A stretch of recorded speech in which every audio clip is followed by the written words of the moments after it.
Rádio Piauí.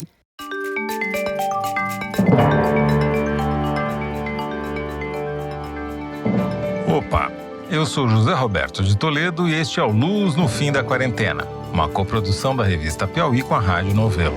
Infectamos o canal do Foro de Teresina para discutir pesquisas científicas que ajudam a atravessar o túnel em que a pandemia nos meteu. O sangue de quem se cura de Covid-19 fica repleto de anticorpos contra o coronavírus. Será que extrair o soro do sangue dos curados e injetar nas veias dos pacientes graves pode aumentar sua chance de sobrevivência?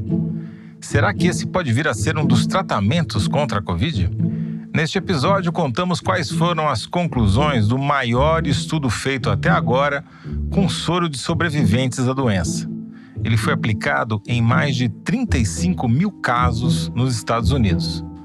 Rainer explica o que aconteceu.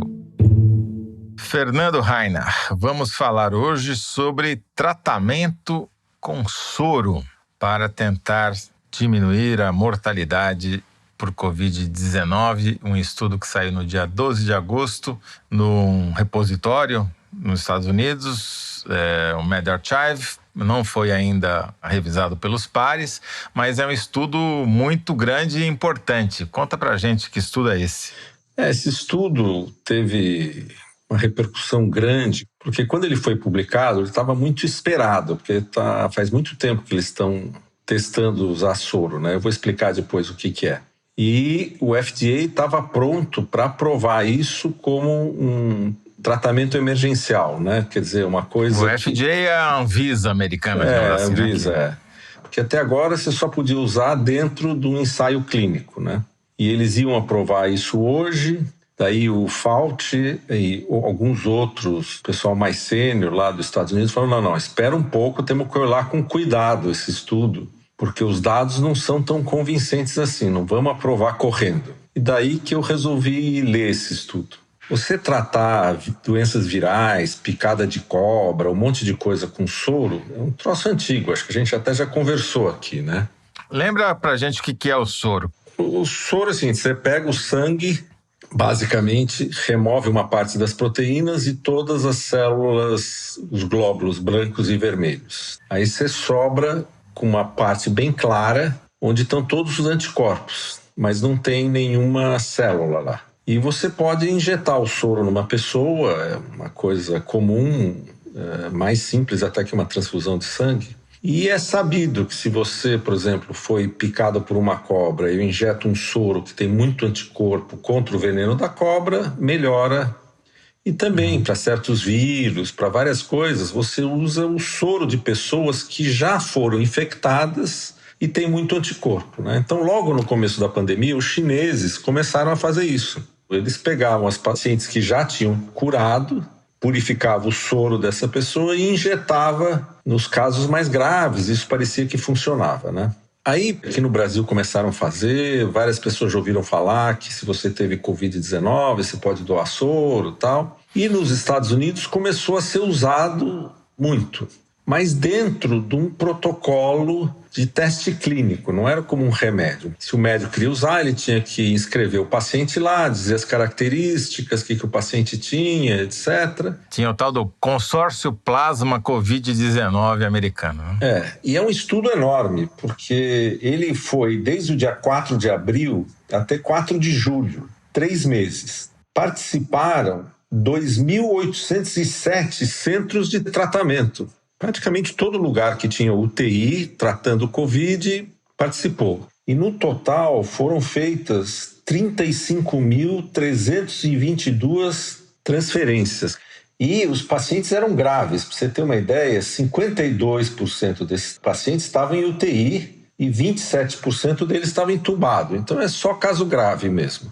E aí eles foram coletando esses dados todos. E ele não foi um estudo onde você comparou pessoas que receberam o soro com pessoas que não receberam o soro. Esse estudo só tem pessoas que receberam o soro. Quer dizer, não tem grupo de controle, né?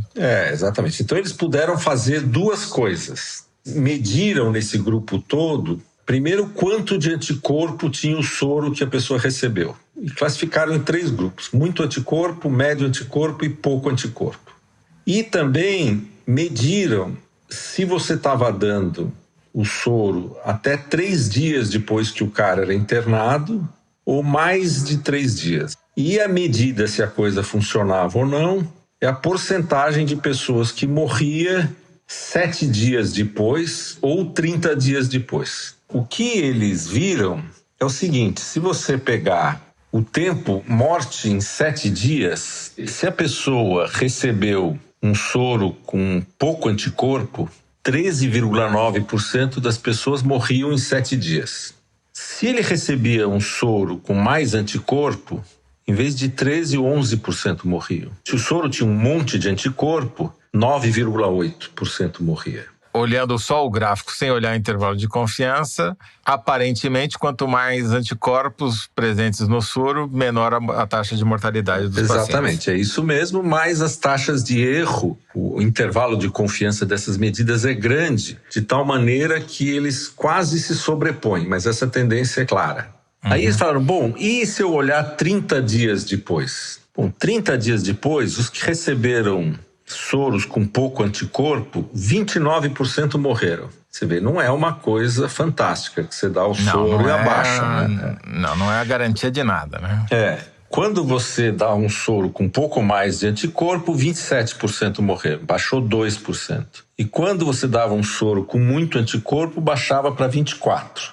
Então é de 29 para 24. Então realmente abaixa, mas abaixa muito pouco. É aquilo que, quando tem uma pesquisa de opinião com essas oscilações, a gente diz que tudo está dentro da margem de erro. Há uma chance maior de que, de fato, diminua, mas há uma chance de que é só um viés estatístico e a gente não tem certeza. E quando eles compararam as pessoas que receberam o soro até 3 dias depois da internação, ou 4 dias ou mais de internação, o que eles perceberam é que se você der o soro mais cedo, o resultado era um pouco melhor. Por exemplo, você pega os que receberam muito anticorpo, né? Se foi dado antes de 3 dias, 7,6% morriam. Se você dava mais tarde, 10,5% morriam.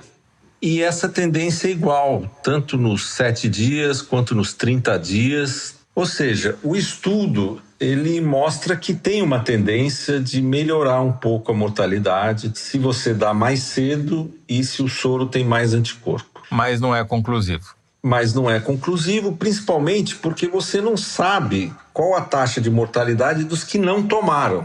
Se você tivesse um controle e os que não tomaram, vamos supor, 60% morreram e baixou para 20%, você fala, puxa, olha, uma boa coisa. Mas como não tem controle, é um caso típico de um estudo enorme e ele dá uma certa indicação que o tratamento funciona, né?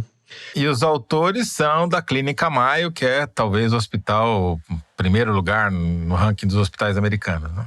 Mas no próprio artigo eles listam todos os problemas do estudo, tal, e explicam, olha, a gente começou a fazer isso porque era um jeito de tentar tratar na correria, e montamos esse protocolo, não tinha controle, não tinha nada, nós fomos registrando todo mundo que recebeu, e depois tentamos ver se a gente achava alguma coisa, né? Só para o ouvinte talvez entender um pouquinho melhor o problema de não ter um grupo de controle para comparar os resultados, né?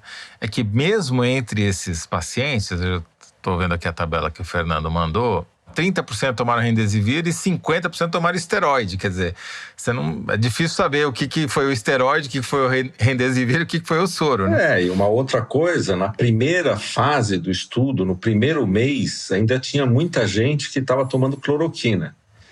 Depois eles pararam e no último mês do estudo ninguém tomou cloroquina. Então, as pessoas foram tratadas de modo diferente ao longo do estudo, as pessoas estavam aprendendo a tratar. Mas sem comparar com as pessoas que não tomaram, é muito difícil de saber se esse troço é significativo.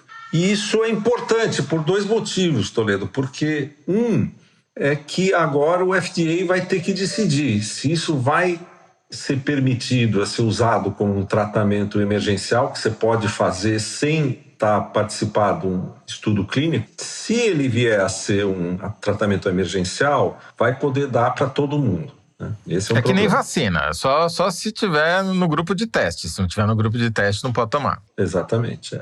E o outro problema é que tem várias companhias farmacêuticas que estão desenvolvendo anticorpos muito específicos. Quando você pega um soro, ele tem milhares de tipos de anticorpos desses. E eles têm uma tecnologia que se chama anticorpo monoclonal, onde você isola um anticorpo que você sabe que bloqueia o vírus. A gente já conversou sobre isso aqui em algum episódio atrás. Uhum. E esses anticorpos estão sendo produzidos em grande quantidade para funcionar como bloqueadores da propagação do SARS-CoV-2, né? Só para deixar claro, então esse estudo tratou do tratamento com soro, que é simplesmente pegar o sangue de um paciente curado depois de 14 dias, etc, etc.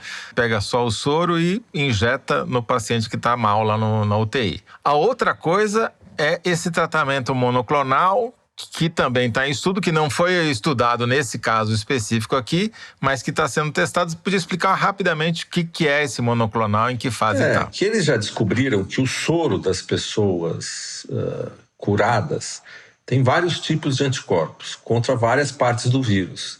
E alguns desses anticorpos, uma fração desses anticorpos, bloqueia exatamente na região onde o vírus interage com a célula e bloqueia a entrada do vírus na célula. Então, eles estão produzindo em grande quantidade só esse anticorpo. É como se fosse um super soro. Um concentrado ali. Só tem aquele anticorpo, né? E isso está em clinical trials. O problema dos anticorpos monoclonais é que todo tratamento com anticorpo monoclonal é caríssimo. São esses tratamentos imunológicos contra o câncer. Eles são muito caros, quer dizer, milhares de dólares. Quer dizer, não é uma coisa para você fazer em larga escala. Não vai ser um negócio para larga escala, mas também pode ser que você possa usar só nos casos muito sérios, que aí é uma porcentagem bem pequena dos casos, aí os países que têm dinheiro vão conseguir fazer. Se eu entendi alguma coisa então, Fernando, o tratamento com soro entra naquela categoria tipo Remdesivir, que melhora um pouquinho, né? Aumenta um pouquinho a tua chance, mas não está longe de ser uma garantia, está longe de ser uma cura. Exatamente, é um estudo que mostra que ele melhora um pouquinho. Como não tem comparação com quem não toma, a gente não sabe quanto melhora comparado com quem não toma. Mas ele mostra que quanto mais cedo você tomar e quanto mais anticorpo tiver, melhor o resultado. Então é gozado, porque você está numa situação estranha. Vamos pegar um caso aqui. O cara tomou cedo com muito anticorpo. Situação ideal. O ideal. Só 7% morrem. Vamos supor que as pessoas que não tomaram soro, 15% morrem. Dobrou tua chance. Dobrou tua chance. Mas vamos supor que é 7,5% para quem tomou soro e 7,8% para quem não tomou. E a gente, como não tem o controle, não vai conseguir saber qual dos casos a gente está tratando. Então isso é uma coisa interessante, como você tem que desenhar muito bem o estudo antes de começar. E como é difícil desenhar um estudo no começo de uma pandemia, onde os médicos também têm uma atitude correta. Você fala, bom, isso aqui tem cara que vai funcionar, o que eu vou fazer? Eu vou fazer um estudo, esperar um mês para organizar o estudo enquanto as pessoas morrem? O risco é baixo, pior das hipóteses não funciona, vamos dar para todo mundo. Sem contar o problema ético, né? De você falar, não, esse daqui não vai receber, sabendo que o soro tem poucos efeitos colaterais, né? Diferente de uma vacina, né? Mas como não tinha soro para todo mundo no começo, daria para ter dividido, entendeu? Entendi. É que eles realmente não conseguiram se organizar e depois foram salvar os dados. É muito comum em médico falar assim, olha, na minha experiência, essa coisa melhora. Na minha experiência. Aqui a gente tem, na experiência de 2.807 UTIs, parece que a coisa funciona. Mas não é um estudo bem desenhado, mas também não é culpa deles não ter sido bem desenhado. Sim, é um problema é o que deu para fazer, exatamente. Muito bom, Dr. Fernando Rainer, muito obrigado mais uma vez.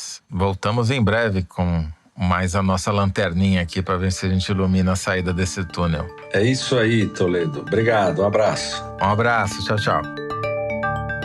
Este foi Fernando Rainer, professor titular de Bioquímica da Universidade de São Paulo e cientista residente do nosso podcast.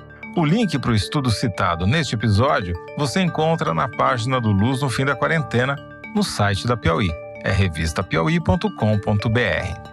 O Luz no Fim da Quarentena é uma coprodução da Revista Piauí com a Rádio Novelo. A coordenação e edição são da Paula Scarpim, da Evelyn Argenta e do Vitor Hugo Brandalize. Este episódio teve apoio de produção de Clara Rellstab. A identidade sonora é da Mai Romano. Quem finaliza o programa é o João Jabassi.